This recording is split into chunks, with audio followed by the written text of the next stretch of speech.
You can't just ghost me after 7 years, he said. I deserve answers. Too bad, I replied. I'm moving on, starting with my cat. The next few weeks left him stunned. A bit of background, my so and I have been together for 4 years.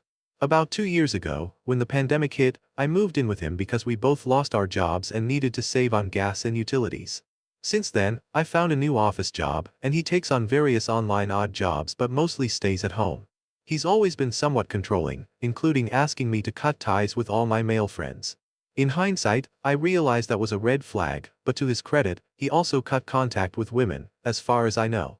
He's always been very firm about not tolerating cheating, and he said he would cut anyone out of his life who cheated, even if it was someone close to him. Our relationship has had its ups and downs, and a few months ago, we had a rough patch. Things seem to be improving recently, or so I thought.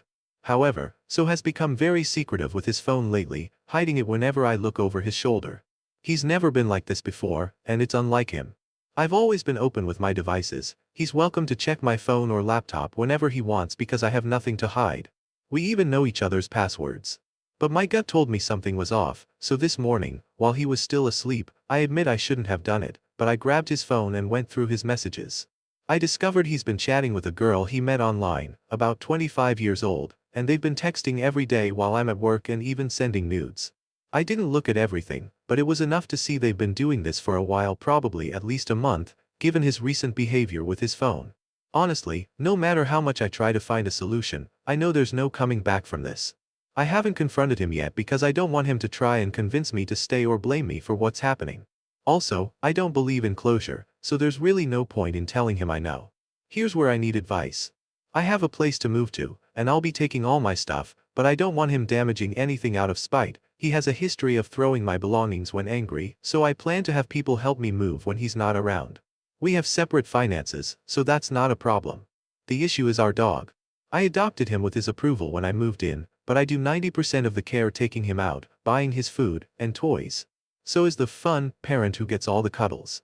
The dog loves him, but I don't think he'll be able to care for him properly. The dog is also very attached to the house and us, so I'm worried about him getting stressed if I move him. Should I take the dog with me without telling him, or should I leave the dog with him? Another thing I'm unsure about is whether I should leave him a note or a message explaining anything. I'd really appreciate any advice. Update. First, I want to thank everyone who commented on my previous post. Your feedback really helped me gain perspective. A few people asked for an update, and since this will be a detailed one, please bear with me. One comment particularly stood out to me. It mentioned that my pet doesn't know what's best for them and could roll in literal shit and still be happy. This really solidified my decision.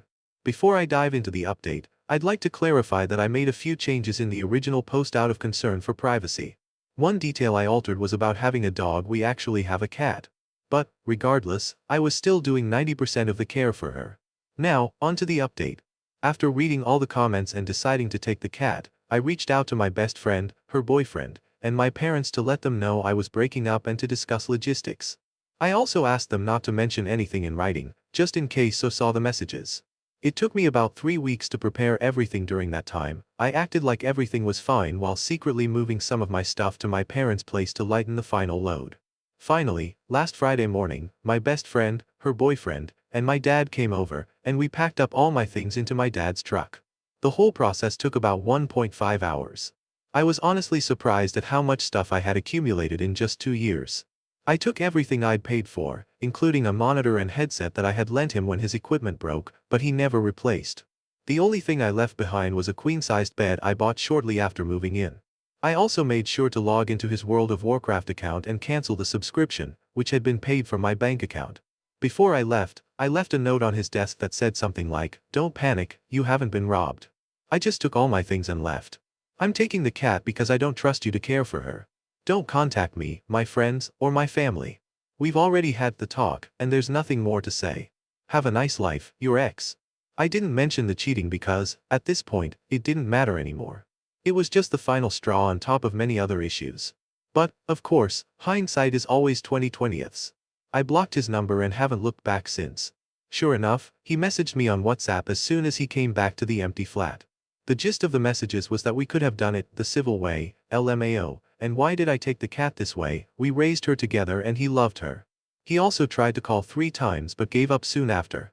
I then blocked him on WhatsApp as well. The next few days were pretty uneventful, but yesterday, he showed up at my workplace unannounced. I was annoyed but didn't want to cause a scene in front of my colleagues, so I stepped outside with him to the park across the street. Knowing him, he wouldn't just leave me alone. He said he wanted closure and that I owed him that after all these years. The conversation was mostly boring, but here are the important bits. He asked for his monitor back, offering to pay for it or trade me his new one, which he claimed was better but didn't have the same curve he was used to. I told him I liked my monitor and didn't care. The funniest part? He went out, bought a new monitor, set it up to play WoW, but then realized I also took the headset. So, he asked his mom to buy him one, and she got him headphones, without a mic classic. He asked if he could have the cat back, offering me money, his crypto savings, and even 60k gold in WoW, lol. I told him some things can't be bought with money.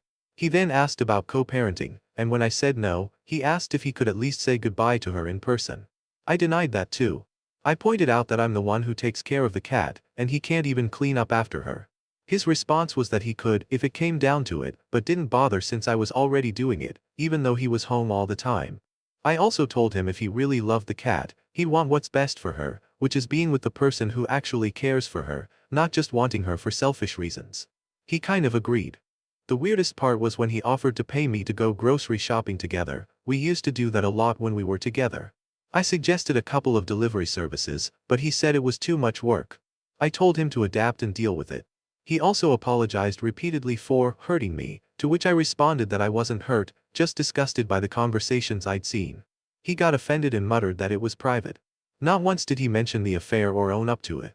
In their messages, there was a recurring joke about meeting at a hotel where she worked and having to have sex in the janitor's room. I brought her up a couple of times and wished them both the best. I told him that since I left him the bed, he didn't have to worry about using a janitor's room anymore. He asked multiple times if we could be friends. I told him, also multiple times, that he betrayed me and is a pathological liar, so I didn't want to be friends with someone so dishonest. He couldn't understand how his dishonesty would affect a friendship. He told me he wanted to say that he wasn't committed to me anymore, but he just couldn't bring himself to do it. I pointed out how hypocritical it was for him to get angry at me for talking to male friends online while he cheats as soon as a semi-attractive woman comes into the picture. He then said that a woman cheating on a man is the worst thing, but a man cheating on a woman is less severe. Fuck. The rest of the conversation was him trying to act all buddy-buddy and talk about his life, but I kept reminding him that I have no interest in his life and that he's now a closed chapter for me. After what felt like an eternity, we said our, hopefully final, goodbyes, and I went back to work. Since I left, I felt like a huge weight has been lifted. I have all the time in the world to focus on myself, reconnect with people I haven't spoken to in years, and just live my best life. I don't regret any of it. There were good times and bad times, but it was all a valuable experience that taught me what to look for in a partner and, more importantly, what to avoid. A huge thanks to everyone who commented on my post. Your advice really gave me the push I needed to make what I believe was the right decision. 1 year update. I debated whether to share this update, but a lot has happened since my last post, and I figured it might be worth sharing how karma has caught up with my ex. To clarify some details and provide more context, I had left out a lot of information and changed some details in my original post to keep my ex from figuring it out. Our real ages are 28, him, 33, me, and 34, the side chick. My ex and I were together for almost 7 years, not 4. He had a chronic disease, nothing fatal, but manageable with treatment, and a lot of people with the condition can work. However, he used it as an excuse to avoid working, even online jobs, and relied on me financially. We lived with his mother, who supported his claim that he was too sick to work. My ex was abusive initially verbally, but it escalated to physical abuse. I left most of this out of the original post because I wanted an unbiased opinion about the situation with the cat. The cheating was the final straw, but I had actually been considering leaving him for nearly a year before the breakup, especially during times when his abuse intensified.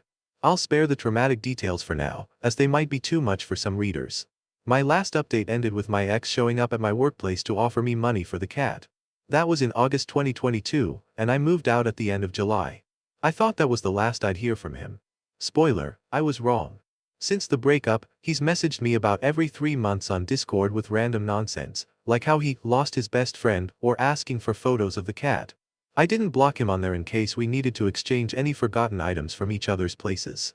Sometime in March I found out by chance that he's still using my old League account. He has been banned on 3 different accounts for toxicity. I gave him the password while we were dating, but I did not think he would have the audacity to continue using it after we broke up. The kicker is, all it would take would be to ask me to use it and I would have no problems with it. It really rubbed me the wrong way that he could message me with his "woe is me" crap on 4 different occasions but conveniently forgot to mention that he is still playing on my account. I wondered for about a week whether to let it slide or to just change the password, then he contacted me again about wanting to ask me something. I shot this down and reminded him that I explicitly told him not to contact me. He said okay.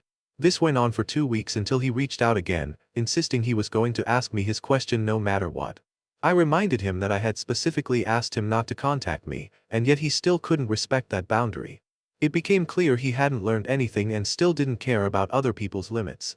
His question was, what was it like being with a complete monster for 7 years? Why did you stay so long? Apparently, he was in some kind of epiphany phase, and there followed a lot of tearful explanations where he admitted he realized he was a lunatic, needed help, and apologized for his behavior. I also found out that he had spent all his savings, disability money, and even the crypto he'd offered me for the cat. So, he couldn't take me up on my offer to buy my LOL account. Sad. As expected, his affair didn't work out. He didn't go into details, but he did say, "I think I finally met someone more sick and broken inside than me," which was quite an achievement. A few months before this revelation, a WoW friend from the side chick's country contacted me. For context, we're all Europeans playing on the same servers.